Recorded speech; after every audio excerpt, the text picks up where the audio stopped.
In the Ielts test, you hear some recordings and you have to answer questions on them. You have time to read the instructions and questions and check your work. All recordings are played only once. Now turn to Section 1. Section 1. You will hear a telephone conversation between a man and a woman discussing a hotel reservation. First, you have some time to look at questions 1 to 6.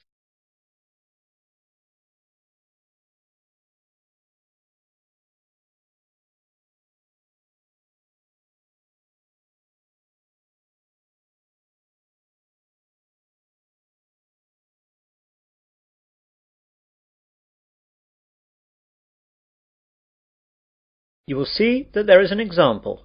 This time only, the conversation relating to this will be played first. Sunrise Hotel. Good morning. Barbara speaking. Hello, my name is John Griffin. I'd like to make a booking for tonight, please. Are there any rooms still available? Yes, there are a few left. What were you wanting? Well, I'm on a business trip, so I only need a single room. Mr. Griffin is on a business trip, so B is the correct answer. Now we begin. You should answer the questions as you listen, as the recording is not played twice. Listen carefully to the conversation and answer questions 1 to 6. Sunrise Hotel. Good morning. Barbara speaking. Hello, my name is John Griffin. I'd like to make a booking for tonight, please. Are there any rooms still available? Yes, there are a few left. What were you wanting? Well, I'm on a business trip, so I only need a single room. I don't think that will be a problem. Let's look. Yes, there's one single room left. Shall I book it for you? Yes, please. That would be great. Right then, let me get a pen. So what's your name again, please? John Griffin. That's JOHN GRIFFIN. OK, I've got that down. Wait a minute. You've been here before, haven't you? Yes, that's right. I stayed with you twice before. Well, we should have your details already. Let's look at the cards. Here we are. So, John Griffin from Sydney, right? Yes, that's right. So tell me if I'm wrong. John Griffin, passport number 87637-489, age 30. Yes, that's right. So it's a single room for 2 nights. Is your credit card number the same to confirm the booking? Yes, it's the same. But I want you to forward the bill to my company again, if that's okay. Oh yes, Mr. Griffin, that's no problem at all. Your company have always settled very promptly in the past. And what time can we expect you tonight, Mr. Griffin? Well, the plane lands at 9:15 p.m, so by the time I get through the formalities, that should take about 20 minutes. I should be at your place at 10. Will the restaurant still be open at that time, as I'll be hungry? I hate plain food. I'm afraid it'll be closed by then, Mr. Griffin. Can I organise some snacks to be left in your room? A burger? Fries? Sandwiches? Yes, that would be great. How about a cheese sandwich with fries? No problem, sir. I'll see to that. Oh, the fries might be cold when you get in. Ah, yes. Just a sandwich then. No problem. Anything else, Mr. Griffin? No, that's all. Thank you. See you tonight. See you tonight, Mr. Griffin. Goodbye. Goodbye.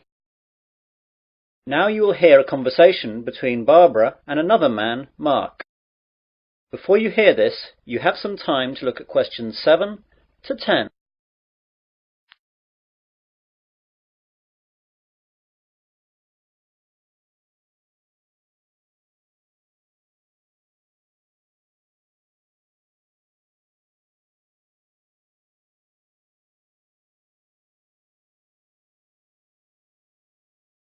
Now listen carefully and answer questions 7 to 10.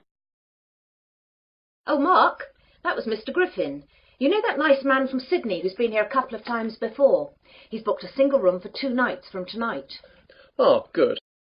Wait a moment. Which room have you put him in? I put him in number 22. Is that okay? I think so. Let me just check. Oh, blast. There was a booking earlier this morning. All the singles are now gone. Oh dear, I'm so sorry. I didn't realise. Don't worry, it's not a problem. We'll stick him in number 34. It's a double room, but it shouldn't matter. What about the price? The double is $150 a night, and he's going to be expecting $100 a night for the single. Well, we don't want to upset him. We want him to come back. Make a note that we'll give him the single rate and that he's got a free upgrade. I'm so sorry, Mark. I should have let him know that there weren't any singles left. No, it's not your fault. I took the booking earlier, but the computers were down. I should have made a note of the booking so that everyone knew. It's my fault. Mr. Griffin has ordered a cheese sandwich to be left in his room too, as the restaurant will be closed when he gets in. That's no problem. Just leave a message for my wife in the order book there. She'll make sure that it's prepared by the kitchen staff, and then room service can take it to his room just before he arrives. How much shall I charge him for the sandwich? What is it again? Ah, yes, cheese. Well, beef and chicken are both $10, and salad is $8. Just make it $9. That should be okay. OK. Thanks, Mark. That is the end of section 1. You will now have half a minute to check your answers.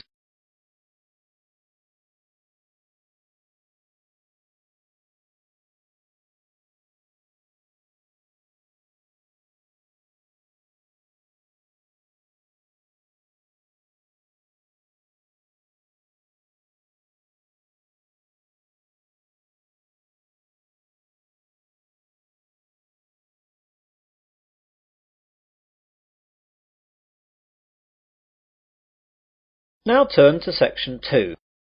Section 2. You will hear a news broadcast on a radio station. First you have some time to look at questions 11 to 15.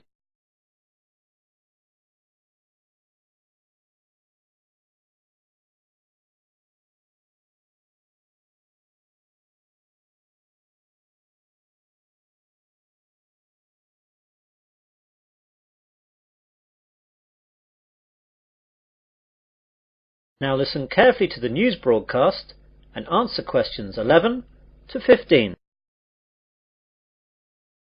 Good morning and welcome to 2RC, your local radio news service for the Wesley area. And here are your headlines for this morning. More news from the police into the jewellery robbery that occurred last Tuesday in the centre of town. Comtech, the local computer hardware manufacturer, has announced that it must cut 40 jobs. New routes open up at the Wesley International Airport. Plans for the redevelopment of the Oakley Woods have been shelved. A local cricket team make it to the regional finals. And get set for a heat wave. First of all, police have released 2 descriptions for the 2 men wanted in connection with the robbery at the local jewellery store Nichols in the centre of town last Tuesday. At 9 a.m, just when the store was opening, 2 men burst through the door and demanded bags to be filled up with jewellery. Although the 2 men were armed with baseball bats, the shopkeepers bravely attacked them and beat them off. Although the 2 men had motorcycle helmets on, these were knocked off during the scuffle, and the shopkeepers were able to get a good look at them. The first man is said to be about 6 foot in height, slight build, dark hair and a small moustache. He was wearing blue jeans, a white t-shirt and a black leather jacket. The second man is much shorter, around 5'8", with a fat build and red hair and clean shaven. He was wearing a dark blue sweater and black jeans. They are both probably in their early 20s. The police hope to issue photo-fit pictures later today. The public are urged to call Wesley Police if they think they recognise either of the 2 men. You now have some time to look at questions 16 to 20.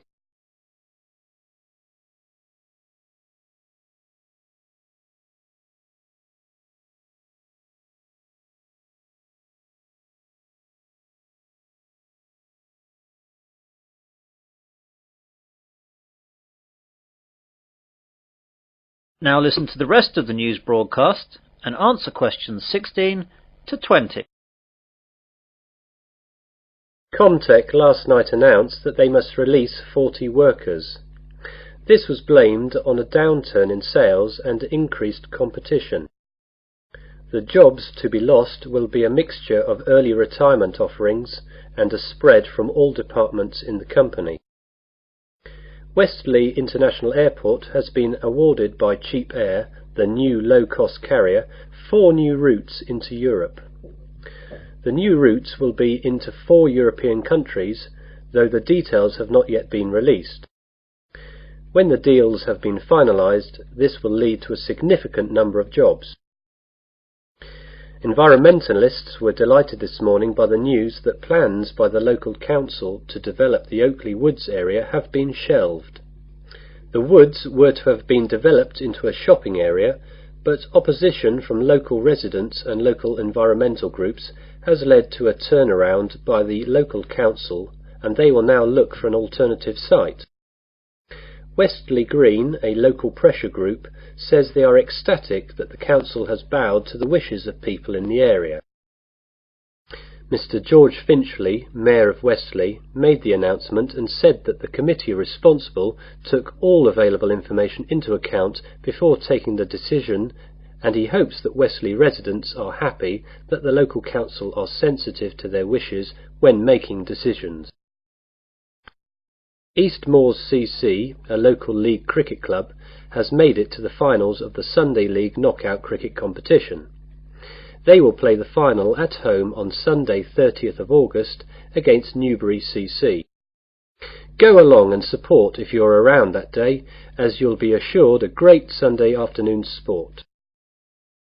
And finally, get set for a heat wave for the remainder of the month of August. Weather experts have assured us that we will have 3 weeks of unbroken sunshine till the end of the month. Great news, but those of us who are experienced with the British weather will most likely greet this news with, "Let's wait and see." That is the end of section 2. You will now have half a minute to check your answers.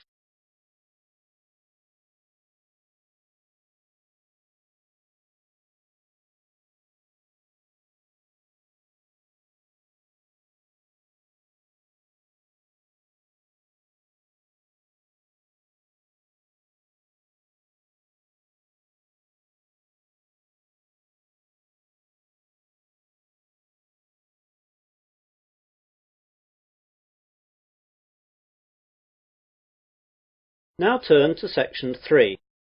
Section 3. You will hear an admissions tutor at a university interviewing a prospective student. First, you have some time to look at questions 21 to 26.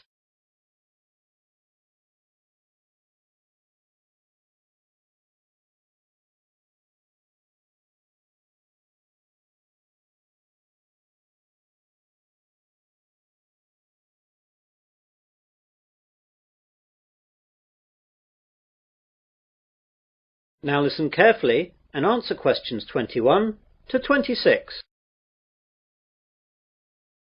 Hello there, it's Robert Johnson, isn't it? Yes, that's right. First of all, thanks for coming to this interview and thanks for applying to the engineering department of Westley University.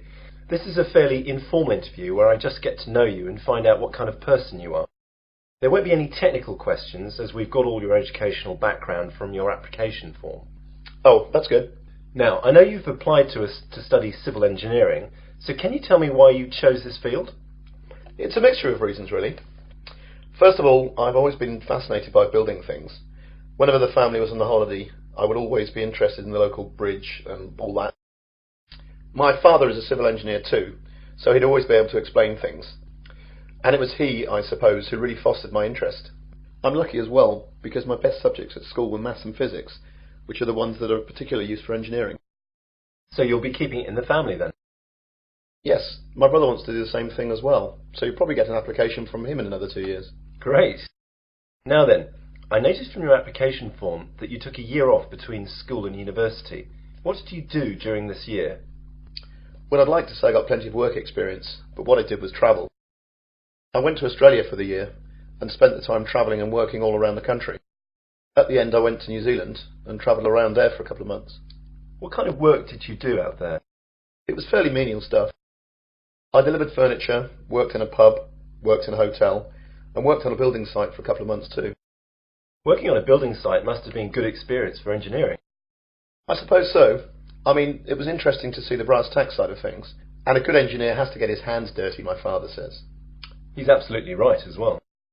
Now, why did you choose Wesley University to study civil engineering? Well, first of all, I know that the department has a very good reputation in this field, and before applying, I checked out the stats and saw the percentage of graduates going straight into industry was very good. Yes, we're very proud of that. I'm also very interested in mountaineering, and your campus here in the Midlands is within reasonable distance of Snowdonia, so I'll be able to go hiking at weekends when work allows. That's good. It's very important for students to have interests outside of their studies. It helps deal with the stress. I also play a lot of football, and the university runs quite a few teams in the local leagues, so I'd like to get into that. You now have some time to look at questions 27 to 30.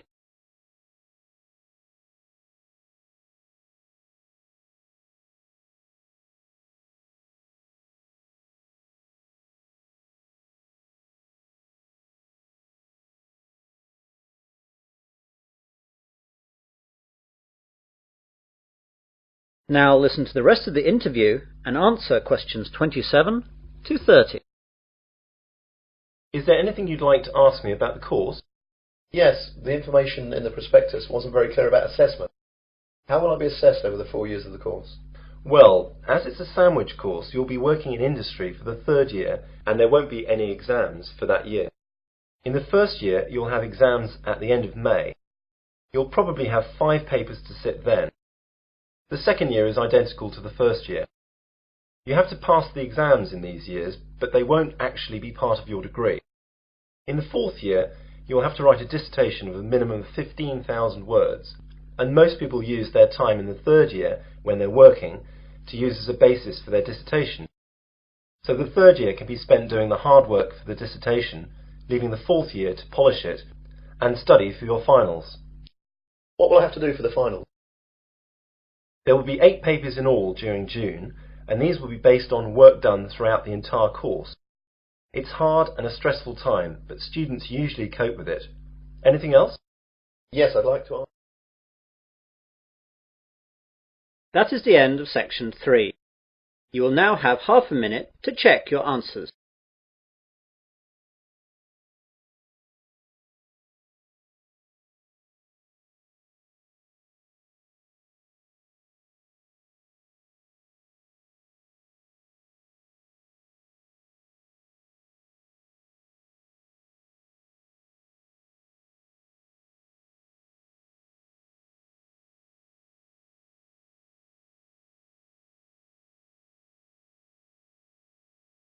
Now turn to section 4. Section 4. You will hear part of a research methods lecture. First you have some time to look at questions 31 to 40.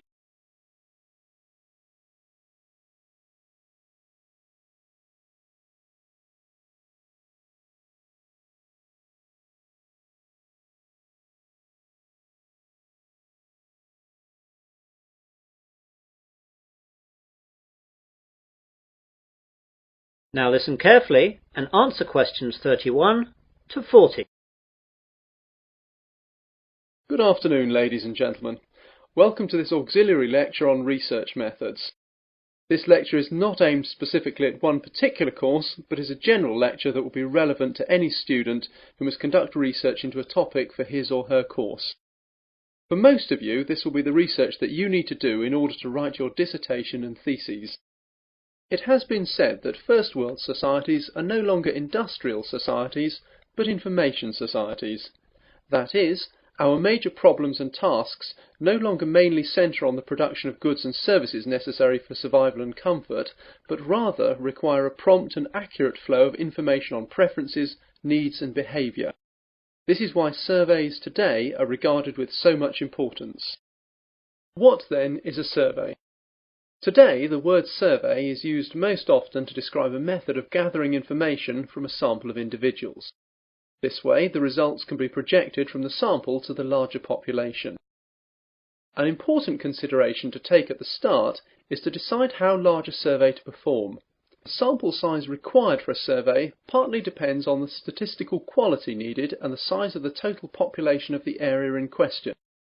Even so, there is no simple rule for sample size that can be used for all surveys. Analysts, though, often find that a moderate sample size is sufficient statistically and operationally. A properly selected sample of only 1,000 individuals can reflect various characteristics of the total population, but it is not always needed to sample the entire population for your needs. I'd like now to look at some of the types of survey available to us, and the focus here will be on methods for surveying individuals and companies. Mail, telephone interview, and in-person interview surveys are the most common ways for doing this. The latter can be in offices, homes, or on the street. Mail surveys can be relatively low in cost. A decent response rate, though, is the major problem. Mail surveys can be most effective when directed at particular groups, such as subscribers to a specialised magazine or members of a professional association. Telephone interviews are an efficient method of collecting some types of data and are being used increasingly. They lend themselves particularly well to situations where timeliness is a factor and the length of the survey is limited. For students such as you, though, cost will be an issue. In-person interviews in a respondent's home or office are good when complex information is to be collected. It could involve a great deal of travelling around, though. Street interviews could also be useful as they are easy, but the sampling is not very scientific. We also need to look at the content of our surveys. Surveys can focus on opinions and attitudes, or on factual characteristics or behaviour. Many surveys combine types of question. Questions may be open-ended, such as, "Why do you feel that way?" or closed, such as, "Do you approve or disapprove?" The questionnaire may be very brief, a few questions taking 5 minutes or fewer, or it can be quite long, requiring an hour or more of the respondent's time. Also, because changes in attitudes or behaviour cannot be reliably ascertained from a single interview, some surveys employ a panel design, in which the same respondents are interviewed on 2 or more occasions.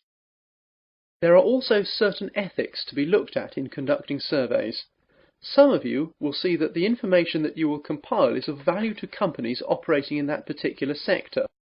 Therefore, you must always bear in mind a few guidelines. Surveys should be carried out solely to develop statistical information about a subject. They should not be designed to produce predetermined results or as a ruse for marketing and similar activities. The industry standard for all reputable survey organisations is that individual respondents should never be identified in reporting survey findings. All of the survey's results should be presented in completely anonymous summaries, such as statistical tables and charts. That is the end of section 4. You will now have half a minute to check your answers.